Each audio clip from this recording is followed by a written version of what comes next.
There we go. Now it's recording. Okay, perfect. T'es prête, Dorit? We're all ready? Okay. I can't see the screen. You can't see the screen? No, it says there's a circle going around that says you have started screen sharing, but okay, so it should go on soon. Let me know if you see it or when you see it. Okay. Resume. Oh, because I paused it. Resume share. Okay. Do you see it now? Yeah.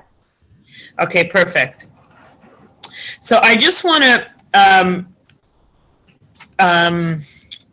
remind you the question we started the class last week with the question, and I didn't really give an answer. I want to know if anybody of you thought about it. The question was, why is it important for the Alter Rebbe, for the Rab Shneir Zalman, why does he call anything that is not holy evil?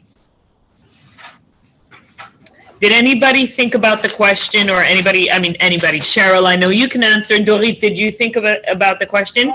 No answer. No answer. Why does the Alter Rebbe call anything that's not holy evil? Cheryl, did you think about any answer?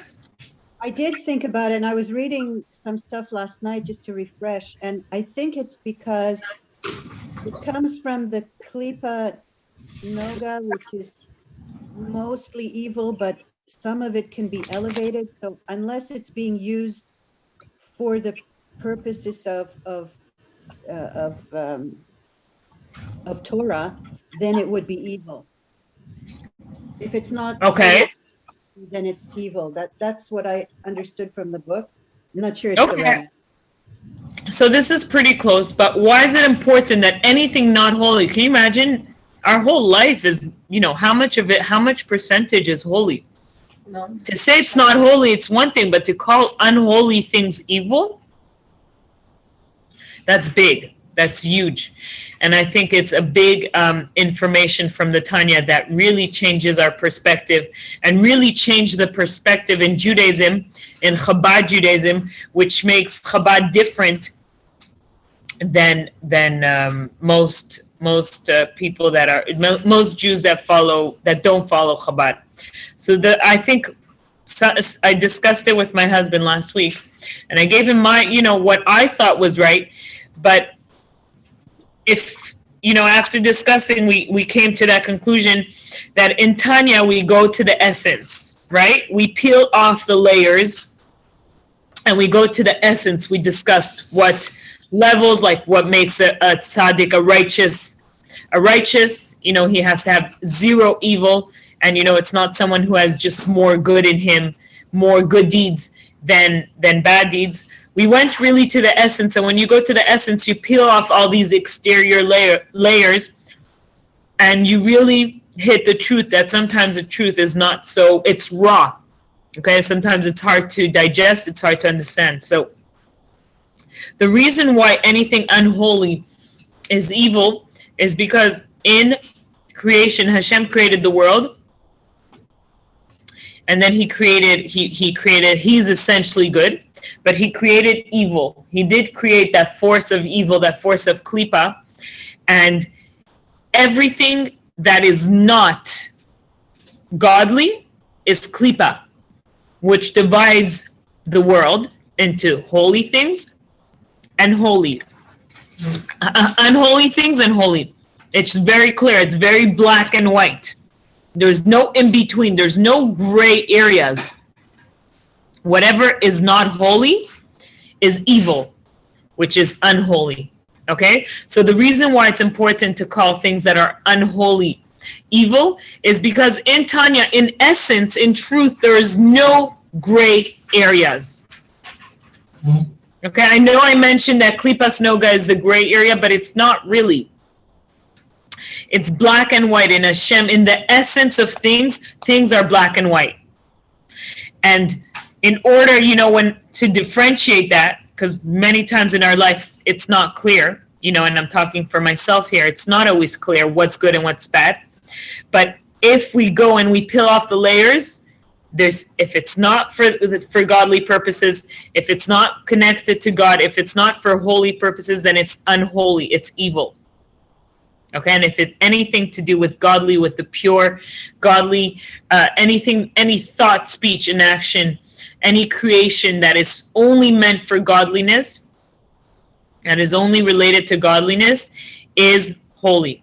Okay, so it's very clear. The reason why it's important to know this, it's a big question, but you see the answer is pretty simple, is that if you take away those layers, everything's black and white, and anything that's not godly, that's not related to God, is evil. Okay? This is easy, but why? Why does he say that? Why is it important to know that? Yeah. That's a very good question. Why is it important to know that? So it's on Kolsta, exactly. Why does he say it? Because we live mostly with unholy things, and sometimes I think we don't see the truth. It's important to know the truth. Anything that hides the truth keeps. Posted something about it yesterday. It's possible. Oh, no, it was different. Wait, I want to just stay on that. Anything that hides the truth, which hides God, is evil. What does living not in the truth bring you to? It brings you to more darkness. It brings you to harm. It brings you to less light. It brings you. Truth, you mean essence of? The essence of truth, anything that's connected to hiding the truth, hiding God's essence, which is klipa, is evil. Why is it important to know that? Because it's the direction in life. Which direction are you going? Are you going towards darkness? Are you going to infinite light, to goodness, to adding light to this world? If we don't know this, how can you make choices in your life? So it's very important to know that and to be aware. And in essence, even if it's in essence, it affects us in our day-to-day life. Okay, if we come to the realization that everything we do in life, if it's not connected to God, is evil, we'll have a much different attitude. Are we there yet? No, but at least be aware. Yeah. Are we there yet to do everything that's connected to God? That's a different level. But just the awareness already is making it less dark. So it's very important to know that. Okay, so we concluded with the three garments. We discussed thought, speech, and action are the garments of the soul. Okay, we discussed the 10 sefirot, which is like the body, how the neshama is built, the body of the neshama, of the soul. There's what dresses the soul, our thought, speech, and action, how easy it is to change them, and how more important are the garments than the actual body, because the garments could affect the way you feel, which is your feelings can't have that much of an effect if there's no thought, speech, and action connected to it. Okay? Yeah. So that was chapter 4. Now, chapter 4 concluded that when you do anything that's related to Torah and mitzvahs, it's like you're hugging God. You're hugging the king. And even if the king is wearing many layers, right, because God is hiding himself, he has to wear layers, it doesn't make a difference. You're still hugging him. Okay?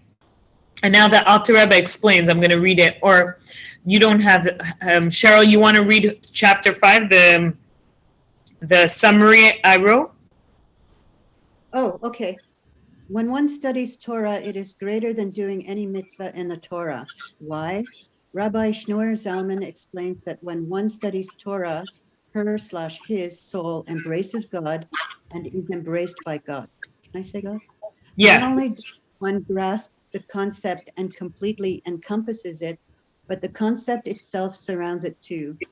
When doing a mitzvah, you are surrounded by divinity. While learning Torah, you internalize it, like when eating food, and are surrounded by divinity, like when dressed with clothing. What is the difference between world knowledge and godly knowledge? Even if all the knowledge comes from God, the source of Torah comes from the essence of God's knowledge.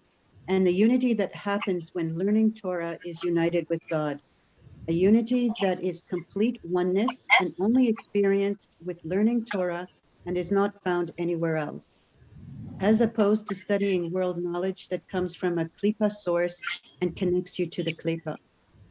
Okay, so chapter 5, and you know what? When I learned chapter 5, I keep on asking myself, why does he bring this? Okay, chapter 5 explains the unity that happens between a Jew when he learns Torah and God. Okay, and it's a unity that does not happen anywhere else. Okay, and that adds to the question of why is it important to know that anything unholy is evil. By understanding holiness and by understanding the unity that happens in holiness that cannot happen anywhere else. This unity you will never experience anywhere else. You can understand the importance of doing anything that's related to Torah, whether it's studying Torah or doing a mitzvah, and that it's really the only thing that can have a real effect in this world, a positive effect. So what happens when you learn Torah? When you learn Torah, your mind grasps the subject. Okay, you remember what we learned about grasp? Like a hand that covers up the whole subject. It grasps the subject, it tries to understand it, and then what happens? This light also envelops you. So the subject envelops you. So not only does your mind grasp the subject, but the subject itself, which is holiness, which is light, surrounds you. And you become one with the subject and automatically one with God, because the subject is God, comes from God's knowledge. Okay? So when you do a mitzvah, you're surrounded, you're clothed by the mitzvah. So the light of the mitzvah only dresses you. But when you learn Torah, not only do you get dressed by that light, by the concept, but you also eat like eating, you also digest it. So it's a unity that doesn't happen anywhere else. What happens when you learn any other knowledge? When you read sciences, math, any other knowledge, right? It all comes from God. Everything comes from God. But that knowledge is from a source of klipa. It's not from a holy source. It doesn't come from the level of where Torah comes, and the unity does not happen. You don't get enveloped by it. All you do is you digest the information, the knowledge, and you connect to whoever gave it to you, that source, and usually it's a klipa source. So unless it's used for the right purposes, then it's klipas noga. If it's knowledge that's klipas noga, that's neutral, that's translucent, then you can elevate it. But it's not the unity that happens when learning Torah. So why is this important? Why is the Alter Rebbe bringing the unity that happens when learning Torah? Why do we have to? It goes into detail. Can you imagine? There's a whole chapter just teaching you about the unity that happens when learning Torah. Why is it important? Why is it important? Why is he bringing it? Well, Torah, it represents God's wisdom. So when you study Torah, you're making a connection with God. Exactly. It's the Rabbi Schneur Zalman. Right now, he's helping us understand ourselves. He's helping us understand our souls and our soul function. And just like a body yearns for different things like food and warmth and whatever needs, your godly soul yearns to be united with God. And he's telling us how can you get that unity? It's through Torah. And not only that, the unity you get through really learning the Torah, but obviously using your three intellectual powers and really understanding it, could you get that unity? And it's not found anywhere else. Okay? So this is what chapter 5 talks about. Then it brings 3 different terms of grasping, right? Of grasping and uniting. And it's just terms to remember. Tfisa is grasp, is when it's like a hand that covers up the whole thing, the item that it's holding. Okay, Mekif is encompass. Okay, encompass, how is that different? I think encompass, it surrounds it from the exterior. Okay, so when the hand, imagine a hand holding something inside, and then the hand is covered, it's encompassed by something else. Okay, so that's what happens. It's like a double knot. That's what happens when learning Torah. Your tfisa, you catch it, you try to grasp it, which is impossible to grasp God, but it's really our little door to be able to grasp God, and then you're grasped by the subject itself. Okay, so that's what encompass mean. And then malbish is similar to encompass. It's dressed, is when something dresses you. It's more exterior. It's when a subject or an act or a thought, a speech clothes you. Okay? Okay. Chapter 5. But I will admit that I don't have my full answer. I know by learning it over and over why this chapter is so important, why it's put over here.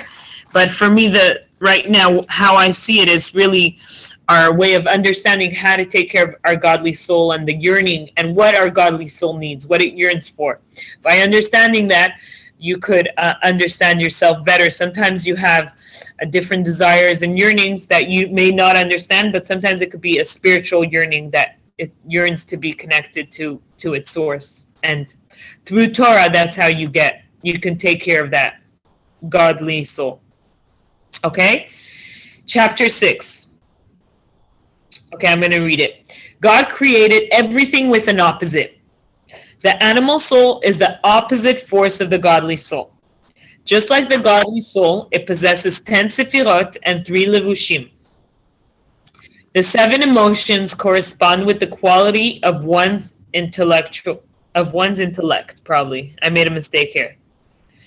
The quality of one's intellect. What I meant here is that the emotions of a person is going to be different by his age. If a child has a smaller intellect, so his emotions are going to be different. The older the person is, the more his intellectual quality is higher, and he's going to want more, or she's going to want more things. Okay, that's what I meant here. I don't know why. I think I stopped in the middle. As opposed to the godly soul, okay, the substance of the animal soul is klipa, is husk, and its garments are impure. Okay, what is the substance of the godly soul? We just learned it in that. Non, j'ai tout envoyé, je peux l'imprimer après. J'aurais dû l'imprimer, I'm sorry, I didn't. So what's the substance of the godly soul? We just spoke about it. What feeds the godly soul? And Dory?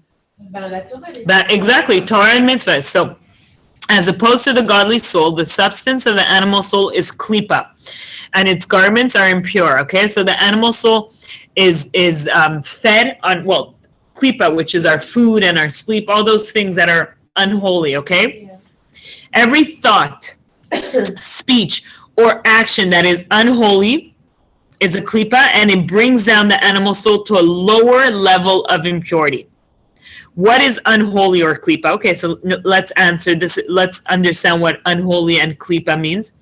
Anything that does not surrender to God and conceals the godliness within it. Sorry, c'est la première fois qu'on parle de klipa, c'est dans le chapter? Yeah, now chapter 6, okay? We just had 5 chapters that explained the godly soul and our unity with God and how we come from God and all that. And now it says that everything Hashem created has an opposite. What's the complete opposite of the godly soul? Is the animal soul. The animal soul comes from klipa. It yearns for things from klipa, and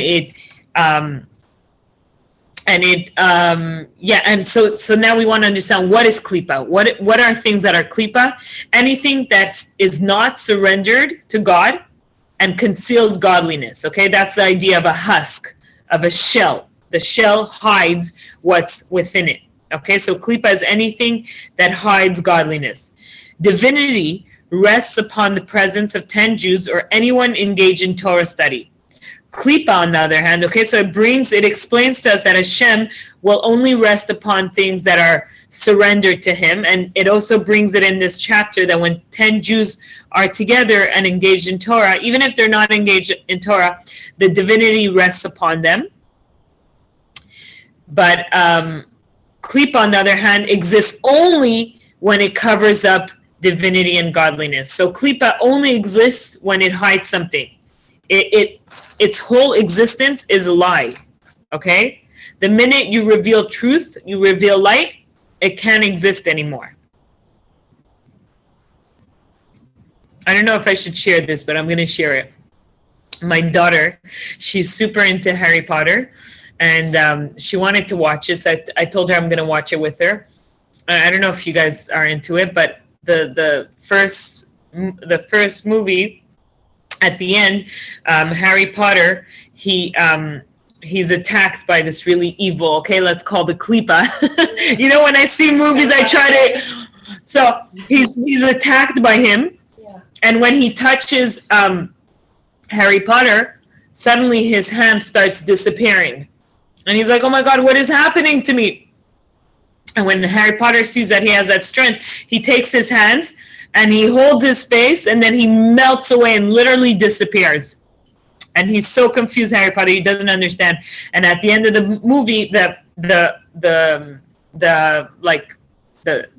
guide, Dumbledore, I don't know if you guys know anything about it, he tells him, you know why he couldn't handle you?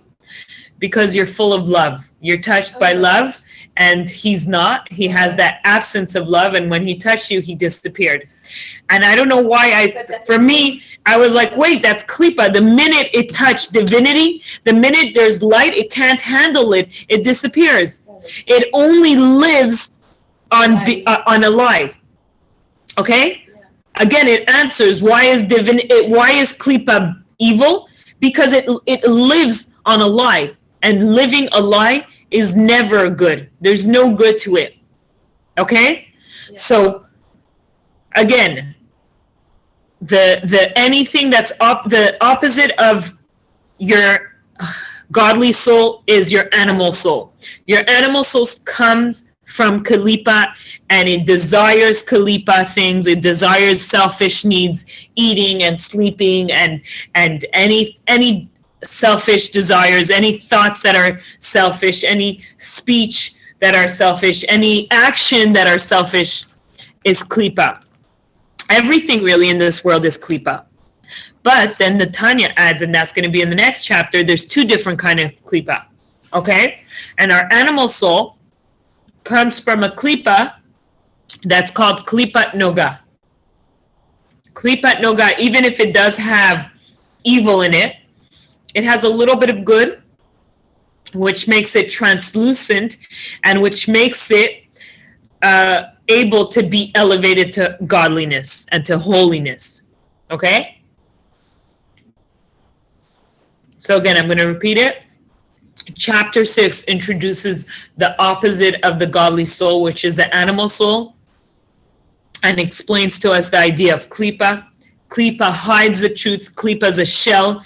Klipa is evil and wants to hide the divinity because its only existence is through hiding godliness. Okay? Now, there's two different kinds of klipa. There's shalosh klipas hatmeas. There's the three klipas of impurity. Those three klipas, so there's really 4 levels. Those 3, we don't even divide it. We don't learn about it because it's really, really bad klipa that brings you down, that chains you down, and that we have to keep away from. Those are all the forbidden things in the Torah. Yes, those are some souls of non-Jews come from klipat, shalosh klipas atmeas, okay? And then there's some souls from non-Jews that come from klipas noga that have good in it and that could be elevated. And then the soul, the animal soul of a Jew comes from klipas noga. That means it has good in it and it could be elevated, okay? So what are things that come from klipat noga? And what are things that come from Shalosh Klipas Atmeos? Can you give me examples, Dorit, des choses qui viennent de... Alors, pour, par exemple, Klipot Atmeo, c'est n'importe quoi qui est interdit dans la Torah. Exactly. Shalosh Klipas Atmeos, anything that's forbidden in the Torah comes from Shalosh Klipas Atmeos. Very good. Cheryl, what are things that come from Klipas Noga?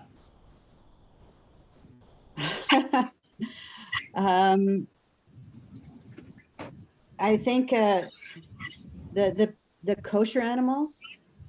Kosher animals, very good. And, Okay. Yeah. Go on. Things that are permitted in the Torah. Exactly. Anything that's permitted in the Torah, okay? We'll go more into it in chapter 7. But now we understood that God created an opposite of good, okay? An opposite of holiness, which is the klipa, and which is what makes us able to feel that we exist and makes the world be able to feel independent because it hides divinity. I think, did I write it here? Or did I write it in the other chapter? No. I forgot where I wrote it. But I wrote somewhere that where you find the greatness of the Holy One, blessed be He, there you find His humility. I think God's greatness is in His humility, where He even created something that can hide Him, that can make us feel that we're independent. I think that's His greatness. Yes, this is a quote that I loved. Where you find the greatness of the Holy One, blessed be He, there you find His humility. So the greatness of God is not that He's amazing and He can do anything. That's not great. That's, that's just God. But the greatness of God is that He actually created a klipa, a shell that can hide Him to the point that we feel independent, to the point that people can say there's no God in this world. Okay? So He created a force that is opposite to Him, that wants to hide the truth, that is egocentric, that wants to feel independent, that denies God. The fact that He created something like that shows His greatness. And we have to understand how to use it, okay, and how not to use it. So anything that's permissible comes from klipa. It's still evil, but it has some good. And then we're going to understand in the next chapter how we can elevate it. Anything that's not permitted comes from shalash klipas atmeas and should be not touched. We should keep away from it. It's things that are impure. They're there for maybe our freedom of choice. They're there for whatever reason they're there. We don't have an answer to everything. When Mashiach comes, those things that are forbidden will be elevated because the impurity, the klipa, will be removed, and we'll be able to understand why. That's the purpose of Mashiach. Klipa, exactly. Okay. Are we good with chapter 6? Okay, chapter 7. Klipat Noga. Okay, now we're going to understand what Klipat Noga is, because this is very relevant to us. It is very important for us to understand it, because this is what we deal with. This is the Klipa we deal with. Klipas Noga is a translucent shell that has good in it. Okay, so it's still a shell, it's still evil, but because it's translucent, we can see the good. It is an intermediate between godliness and evil. How is that? It can either be elevated to holiness or brought down to the shalosh klipot tatmeot. By using permissible things in the Torah or using it for godly purposes to serve God, we elevate klipat noga to kedusha. When using them for selfish reasons, we bring it down to the lower level, which is shalosh klipas atmeos. Once a person does a real teshuvah, they are able to elevate any thought, speech, or action from klipat noga and bring it to a level of holiness. It is compared to a karban, a sacrifice, where an animal is burnt and brought up to Hashem. When using klipat noga for godly purposes, the klipa is burnt and the divinity is released and elevated to kedusha. Okay? So, I just want to understand on the bottom here, I wrote words. Klipa means shell. Klipa noga means translucent shell, or a form of klipa that can be used for the service of God. Sitra achra is the other side. Many times in the Tanya, the Rabbi Shneur Zalman is going to say sitra achra because it's so powerful and negative that he doesn't even want to mention it. He just calls it the other side. Talking about what? Klipa. Ah, il veut pas prononcer. Des fois, il dit sitra achra, the other side. Okay? Because anything that's unholy, anything that's not godly is the other side. There's no gray area. There's either godly or there's the other side. Anything that's the other side is klipa. Shalosh klipas atmeas is the 3 klipas of impurity. And those things we keep away from. Okay? Now, let's understand what klipas noga, okay? Because this is really our purpose. Our whole purpose in this world is really to use the klipas noga and to elevate it. Many people will be very careful with klipas noga. It says that the biggest yetzer hara of a Jew, okay, you remember what yetzer hara, our evil, our desire, our evil inclination is for permissible thing, okay? Normally a Jew desires permissible thing. If you start desiring things that are not permissible, that's when someone is really so disconnected from themselves that they are desiring things that are out, that are harmful to them and not good for them. To desire things that are permissible, it's okay. It's our nature. Okay? The only difference is, are we going to use those things for godly purposes, to serve God better, to elevate, to bring down godliness, or are we just going to use those things for our selfish desires? Okay? So again, a normal Jew. A normal, natural nature by a Jew is to desire permissible thing. It's normal, it's natural. Okay? It's not bad to want to eat.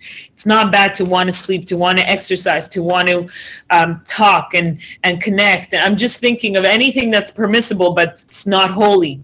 Okay? You can bring more example. Any of those things is natural, it's normal, it's human. And the difference is, if we just do it for our selfish reasons, all those acts, those thoughts that we think about, those books that we read, those jokes that we say, those actions we do, are brought down to the shalosh klipas atmeas, to the 3 levels of impurity. But if we use those for good things, if we say, okay, I'm waking up in the morning, I'm exercising so I could be a better Jew, so I can pray better, so I can learn Torah better, and then you eat and you say the bracha and you eat so that you can, again, do a mitzvah and learn Torah, all those things, then you elevate it to holiness. Just like animal is brought up for an offering, you burn the animal and the fire goes up to God. So to the klipas noga, when you use it for the right things, the shell that's covering it up is burnt, and the divinity in it is brought up to God. Okay? And that is our whole purpose in this world. A Jew comes down to this world to elevate klipas noga.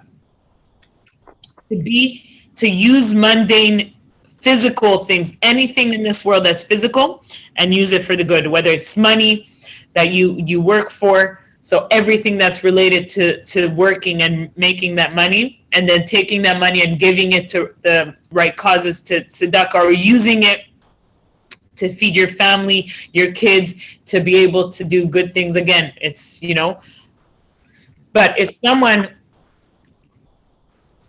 takes anything that's forbidden and tries to do it with the right intentions, he's not going to be able to elevate it. So it's really only klipas noga that we're able to elevate. And when we desire things that are not klipas noga, things that are not permissible, then that means we're very disconnected from our soul, because our natural desires is to desire things that come from the same source like we come from. Okay? Yeah.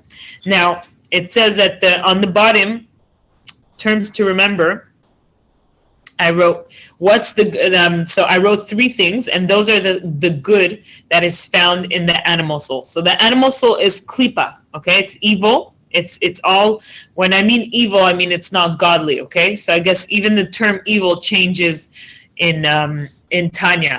Evil is anything that's not godly. So the animal soul, its desire, it's all selfish desires, animal instincts, okay? But it has three how do you call it? I guess emotions, or 3 characteristic traits in it that are good. And because of that goodness, we're able to elevate it. So what are the 3 things? It's baishan, it's bashfulness. Yeah, we learned it in chapter 1, and I brought it back here because I thought it was important. Because we talked, baishan is bashfulness. D'être, how do you, Marie's not here, bashful. Let me see how you can. Bashful would be sort of like shy. Yeah, but how do you say that in French? Oh. Attends, let me find translate. I'm gonna do Google Translate. So, bashful, c'est timide. Bashfulness, c'est la timidité. Uh-huh. Mais c'est quoi Ou pudique, la modestie. Mais c'est quoi le rapport avec ce qu'on a étudié? Alors, c'est une très bonne question. So, what's the connection? Dans la neshama, dans le animal soul, on a des bonnes. Ça dit qu'il y a de la bonté dedans. C'est ça qui le rend qu'on peut l'élever. Oui. C'est quoi le côté bon dans le animal soul? C'est que dans chaque juif, leur neshama a 3 caractères. Ça dit que tout le monde a ses caractères. Le premier, c'est baishan, c'est bashfulness. Baishan, c'est un mélange de timidité et modestie. Ok, c'est comme un peu pudique, modestie et timide. C'est ces 3 mélangés parce que c'est en hébreu, c'est difficile à traduire un mot exact. Ok, le deuxième, c'est rahmani, which is compassionate. Empathie. Et le troisième, gomle chassadim, which is benevolence and charity. Attends, répète en hébreu. Gomle chassadim. Et c'est la charité, de vouloir donner la charité, benevolence. So those 3 characteristic traits are found in the animal soul, which makes it klipat noga, and which makes it that we can elevate it. Okay, and again, I'm going to repeat, klipat noga, the animal soul of a Jew is klipat noga. It has good in it. The soul of a non-Jew, there's two different kind of souls. There's the ones that come from the shalsh klipas atmeos, okay, which cannot be elevated, or there's no good in it. And then there's the soul of the Jews, and it's of the non-Jews that are chasidei umat olam, that come from klipas noga, and they have good in it, and automatically they desire things that are klipat noga, and you actually can see it. Okay? Chapter 7, explain klipat noga. Do we understand what klipat noga is? Or at least a little bit. Do we grasp a little bit? Yeah. Yes? Any questions? No. Okay. So that was chapter 7. Let me go to chapter 8. 1 minute. Klipa.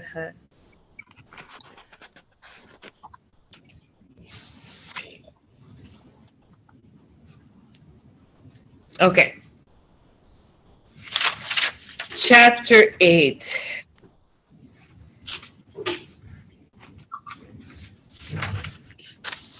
Oh, I just want to add to chapter 7. Okay, to Klipat Noga, the difference between the emotions that come from the animal soul and the emotions that come from the godly soul. Do you know the difference? We learned it a couple times.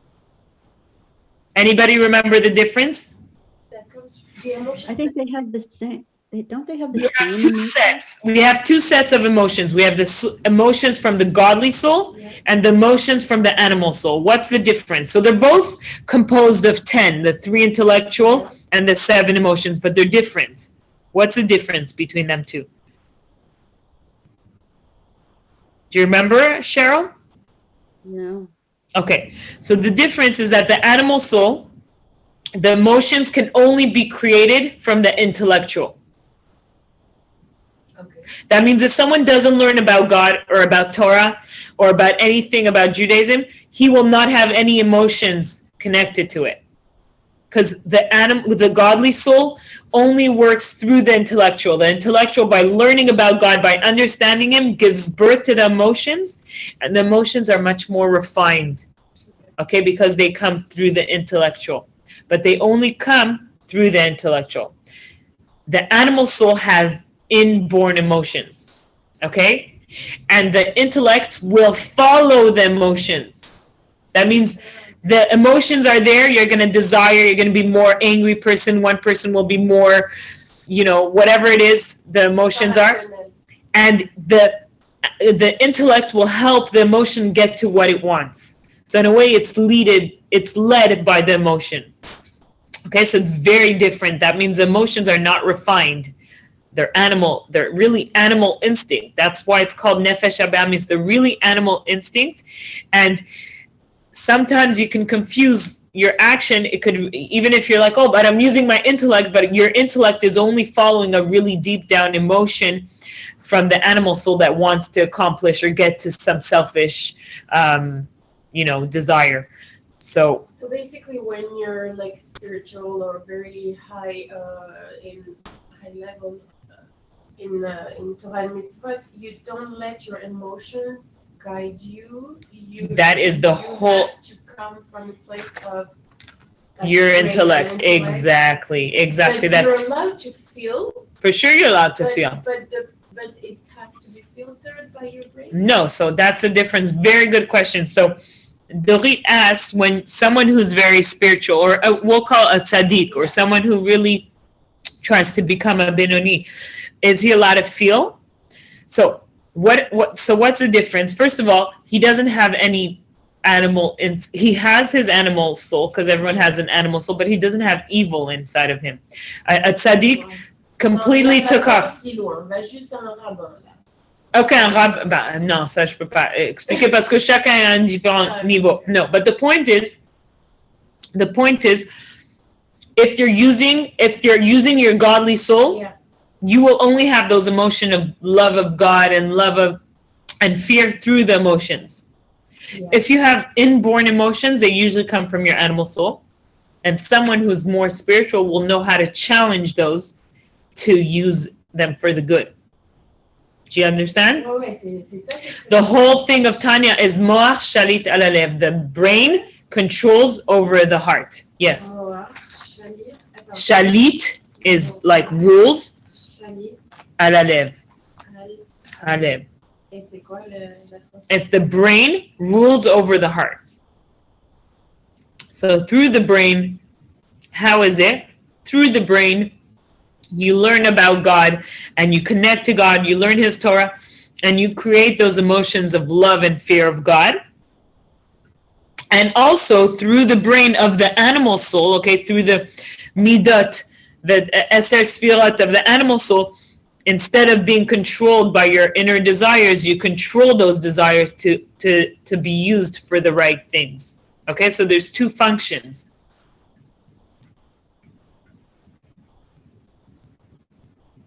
Okay? Est-ce que ça t'a répondu ta réponse? Ta question? Okay. Now, last chapter we conclude, and then that's it. Next week I think we can move on to the next. I think it talks about something different. Okay. So, chapter 8 talks about everything that's asur and mutar. Okay? So you want to start reading, Cheryl? Okay. Anything forbidden in the Torah is called asur, which comes from the word chained.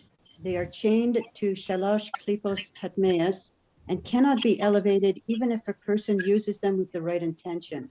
for godly purposes. What differentiates permissible garments and forbidden things in Torah? The type of klipa they come from. Klipa noga can be elevated if used for godly purposes, but shalosh klipot hatmeas cannot be elevated and is chained to its shell. It's probably Are to you- its shell, right? I'm going to correct. It's to its shell, chained to its shell. I would have put it that way. Okay, I'm going to change that. Okay, go on. Our Yetzer Hara comes from Klipa Noga, so it desires things that are permissible because it has the same energy and source. Our purpose in creation is to take those permissible things and elevate them to holiness. Okay, thank you, Cheryl. So yes, so asur in Hebrew, asur comes from the word chained, literally chained, okay? So anything that's asur, why did we translate it later to be forbidden? It's because you can't elevate them. They're just going to chain you. They're going to, the only way to elevate them is by keeping away from them. Okay? Even if someone wants to says, okay, let's say someone didn't know was not kosher, like had a huge meal and said, I'm going to serve God, I'm better, and says the bracha on it, and then goes to pray, he still didn't elevate it. There's no way. It's completely, so there's no way of elevating it. Yeah. No, but it's interesting that there's things in this world that, yeah, and by keeping away from them, that's the way you elevate them. Okay? And again, we mentioned it already, the things that are mutar, the permissible things, these are the things we desire because they come from it's our nature, it's in our nature, it comes from the same source and energy that our animal soul comes from. So those things are the things we desire, and those things should be elevated. We should take all these things that are desirable, I don't know if that's the word, but we desire, and use it for the right thing. And I thought it was interesting, in one class we discussed how this is what differentiates different communities, because everybody, everyone knows what's asur, people keep away from. We know what's asur, we know what's mutar, it's very clear. But with the things that are permissible, everyone's going to use it differently, and some people will keep away from certain things more, that are others. So I thought that was... Levels, I would call? I wouldn't level, it's just, no, it's hashkafa. Hashkafa is a outlook in life. Outlook. How do you say outlook? Oh my gosh. Outlook, je sais pas c'est quoi. Hashkafa. Hashkafa, outlook. Let me translate it. Outlook. Les perspectives Okay. sur la vie. La perception, yeah. So, Outlook, c'est perception. Wow. So, par rapport à la perception, chacun va avoir des différents... C'est de la... des choses Mutar. permis. Yeah. Ça veut dire, you're never going to see difference. What's kosher, what's not kosher, it's very clear. What's allowed, what's not allowed. Yeah. But in the things that are permissible, everyone's going to have a different outlook in life. Some people will say clothing could bring you down, so they're going to dress a certain way. Some people will say activities or different activities that you can do. And really what Hasidus teaches us, what Tanya teaches us, is that we should take those permissible things, but we should elevate them to holiness, and that's our purpose in creation. Our whole purpose in creation is to turn permissible into holiness by using it for godly purposes. And how do we do that? That's what we learned in the other chapters, by learning Torah, by uniting it with God, by refining our emotions. It says, I think that Tanya gave these examples by taking a joke. It said that one of these big rabbis would, every time he started a class, he would say a joke. Okay, and when he said the joke, all his students, they were like, leur esprit, their spirit were like more open, and then they were able to learn better. So he took the concept of joking, which is so frivolous, it comes from, ear, from the midah of ir comes from the animal instinct of wanting to joke around, and it's not something holy, right? But he took it because it's a permissible thing. It's not it's not a klipas shalosh klipas atmeas. He took it and he elevated it by using it before giving his class, his Torah class. Okay, so that's joke. Any thoughts? I'm trying to think of a thought. Any thought that is permissible, but that's not holy. Anything that let me see. Anything that you think about that's permissible, but it's not holy, by using those thoughts and channeling it to Torah and to mitzvahs, you're elevating it. And then for actions, of course, any actions, which is food and drinking, the meat and the wine is like one of the examples that the Tanya brings, because it's one of the most pleasurable food that I guess people like to eat, is real meat and wine. And by using the meat and the wine for the right purposes, you're taking something from klipa and elevating it. Okay, and for thought, it gave the example of studying a subject that's not a subject of Torah. Okay, any subjects that is not a subject of Torah is from klipa.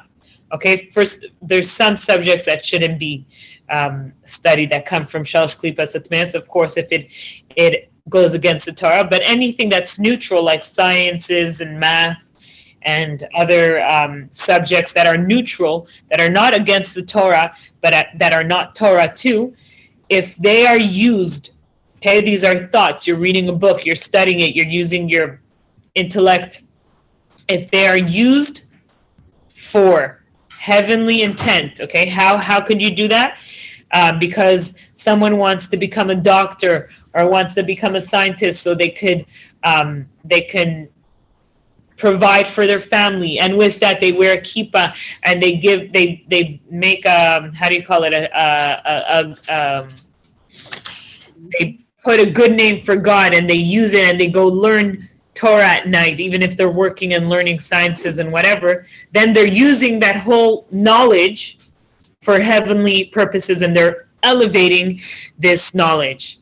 But if you take this knowledge and you use it just for your selfish intentions, which is to make yourself feel better and to make your ego better and to feel all smart, then it actually, one of the biggest corruption that it can do is in the thought, because your thought is very close to you. So the Tanya actually brings that any education that's secular, that is not with the right intentions, really can bring somebody down and corrupt somebody very badly if it's not used for the right reason.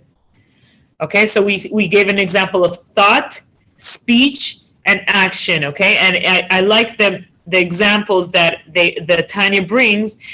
I think they're interesting. And thought is education, any secular education.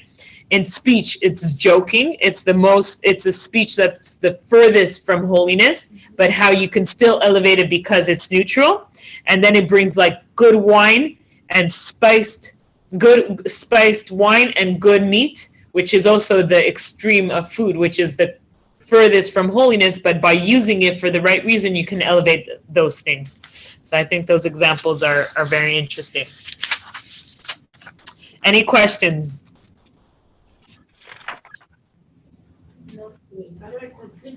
Okay, so that's it. And then I think the next chapters, I'm going to just open up. I'm going to stop sharing. En tout 53. I don't know. I think so. Do you guys want to go chapter by chapter? I think so. We started, so far we did 8 chapters, which is pretty good. The first 8 chapter talks about the composition of our souls. Okay, the 2 souls and how they're built. And then the next chapters, let me just open it because I want to make sure that I got it right. But I think the next ones are, wait, let me just see it. I think it talks about the war, the struggle between the Nefesh Elokit and Nefesh Abamit. Let me just see. Yeah, the war between the souls, okay? The next chapter is going to explain the war between the souls and why is it that sometimes we feel super holy and super attached or want to do goodness, and sometimes we feel the opposite. Because literally inside of us, we have that war constantly battling the divine soul, the godly soul, and the animal soul, fighting to rule over our body. Okay? So this is the class for today. I hope you enjoyed it. I'm going to finish the recording, and I'm going to share the video so that Marie could see it. And if you guys have any questions, put your questions in the group, and we'll discuss next week. So thank you so much. Thank you. Okay, bye-bye. Bye, Cheryl. Bye, Cheryl. Bye, Denise. Bye. Bye.